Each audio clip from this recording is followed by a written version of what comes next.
मान्यवर, अभी एक फैशन हो गया है, आम्बेडकर आम्बेडकर आम्बेडकर आम्बेडकर आम्बेडकर आम्बेडकर। इतना नाम अगर भगवान का लेते तो 7 जन्मों तक स्वर्ग मिल जाता। अच्छी बात है। 2 દિવસ પૂર્વે ભારતની સંસદ એ દુનિયાની પહેલી એવી સંસદ બની જે સંસદની અંદર જે તે દેશના રાષ્ટ્રના બંધારણના ઘડવૈયાનું અપમાન કરવામાં આવ્યું હોય। જગતમાં બીજો કોઈ આવો દાખલો નથી। ભારતના ગૃહમંત્રી જે એક સમયે તડીપાર રહી ચૂકેલા છે અમિત શાહે ડોક્ટર બાબા સાહેબ આંબેડકરનું અત્યંત નિમ્ન શૈલીમાં અપમાન કર્યું અને ડોક્ટર આંબેડકર આંબેડકર આંબેડકર બોલવું જાણે ફેશન બની ગઈ છે એ પ્રમાણેના શબ્દોનો પ્રયોગ કરીને વર્ષો સુધી, દાયકાઓ સુધી એમની પોતાની આરએસએસની શાખામાં સંવિધાન વિરોધી, આંબેડકર વિરોધી જે તાલીમ થયેલી એ અમને અંદર જે પડેલું ઝેર એ બહાર એમણે ઓકી કાઢ્યું।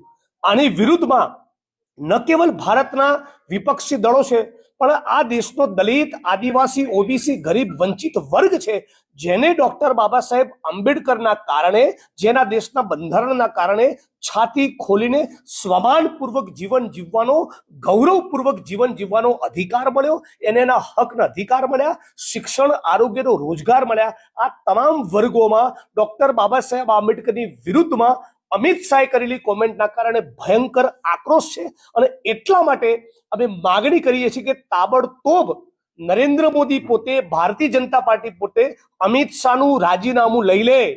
અમિત શાહના રાજીનામાથી ઓછું કશું જ અમને ખપવાનું નથી। અમે આ દેશના ઘડવૈયા, બંધારણના ઘડવૈયા બાબા સાહેબ આંબેડકરનું અપમાન કોઈ પણ સંજોગોમાં ચલાવવા નથી।